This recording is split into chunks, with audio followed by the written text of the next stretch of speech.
నమస్కారం. ఈరోజు మన ఇంట్లో సానుకూల శక్తిని పెంచి ప్రతికూల శక్తిని తొలగించి ధన ప్రవాహాన్ని ఆకర్షించడంలో అత్యంత ప్రభావవంతమైన ఉప్పు పరిహారాలు గురించి తెలుసుకుందాం. భారతీయ వాస్తుశాస్త్రం మరియు పురాణాల ప్రకారం ఉప్పు అనేది సాధారణ పదార్థం కాదు. అమృతాన్ని పొందడానికి జరిగిన సాగర మథనం సమయంలో సముద్ర గర్భం నుంచి లక్ష్మీదేవి అవతరించినట్లు పురాణం చెబుతుంది. అదే సముద్రం నుంచే మనిషి ఉపయోగం కోసం ఉప్పు కూడా వచ్చింది. అందువల్లే ఉప్పును లక్ష్మీ స్వరూపంగా భావించారు. ఉప్పుకు ఒక విశేష గుణముంది. అది ప్రతికూల శక్తిని వెంటనే శోషించే శక్తి. ఈరోజు మనం ఇదే శక్తిని ఉపయోగించి ఇంట్లో శుభశక్తిని పెంచే అత్యంత ఉపయోగకరమైన మరియు శాస్త్రోక్తమైన పరిహారాలను తెలుసుకుందాం. మొదటిది గ్లాస్లో రాళ్ల ఉప్పు పరిహారం. ఒక గాజు గ్లాసు తీసుకుని దానిలో రాళ్ల ఉప్పు నింపండి. ఈ గ్లాసును ఇంట్లోని ఒక మూలన ఎవరికీ కనిపించకుండా ఉంచండి. ఉప్పు రంగు మారితే వెంటనే మార్చండి, లేదా 15 రోజులకు ఒకసారి మార్చడం మంచిది.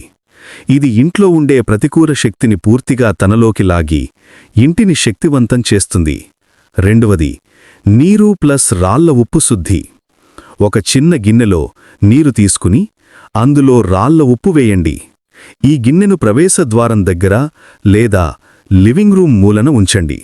ప్రతి 3 రోజులకు మార్చాలి. ఈ పరిహారం దృష్టిదోషం, మానసిక ఒత్తిడి, ఆత్మిక అడ్డంకులను తగ్గిస్తుంది. మూడవది బాత్రూమ్ ప్రతికూల శక్తి తొలగింపు. బాత్రూంలో ఒక చిన్న బౌలులో రాళ్ల ఉప్పు ఉంచండి. ఉప్పు మీద నీరు పడకుండా జాగ్రత్త. ప్రతి వారానికి ఒకసారి మార్చండి. ఇది ఇంట్లో ఆరోగ్యంతో సంబంధిన ప్రతికూల తరంగాలను తగ్గిస్తుంది మరియు శరీర అలసటను తగ్గిస్తుంది. నాలుగవది శుక్రవారం లక్ష్మీ కటాక్ష పరిహారం. శుక్రవారం రోజున ఒక గాజు గిన్నెలో రాళ్ల ఉప్పు వేసి అందులో 4 లవంగాలు వేయండి. దీనిని ఇంటి ఈశాన్య మూలన ఉంచండి. ఈ పరిహారం శుక్రగ్రహశక్తిని బలపరిచి ఇంటి ధన ప్రవాహాన్ని పెంచుతుంది. ఐదవది పిల్లల దృష్టిదోషం పరిహారం. కొద్దిగా పిండి, కొద్దిగా రాళ్ల ఉప్పు రెండింటినీ కలిపి ఒక చిన్న బంతి చేయండి. ఈ బంతిని చిన్నారి చుట్టూ 3 సార్లు తిప్పి బయట పారేయండి. ఇది బిడ్డపై ఉన్న ఏ విధమైన దృష్టిదోషం, చెడు శక్తిని పూర్తిగా తగ్గిస్తుంది. ఆరవది వ్యాపారం షాప్ కోసం ఉప్పు పరిహారం.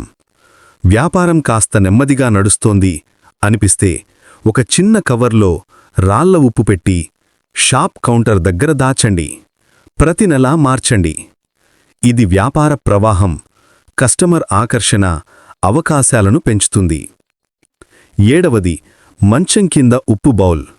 ఒక చిన్న గాజు బౌల్లో రాళ్ల ఉప్పు వేసి మీ మంచం కింద ఉంచండి. ప్రతి నెలా ఉప్పు మార్చండి. ఇది నిద్రలో ఉండే మానసిక ఒత్తిడిలను, ఆందోళనలు, శరీర అలసటను తగ్గిస్తుంది. ఎనిమిదవది మంగళవారం, శనివారం జాగ్రత్త. ఈ 2 రోజుల్లో ఉప్పుతో చేసే పరిహారాలను చెయ్యకూడదు. ఉప్పు దానం లేదా పరిహారం ఈ రోజుల్లో శుభం కాదు. తొమ్మిదవది జాతకంలో శుక్రబలం తక్కువగా ఉన్నవారికి సూచన.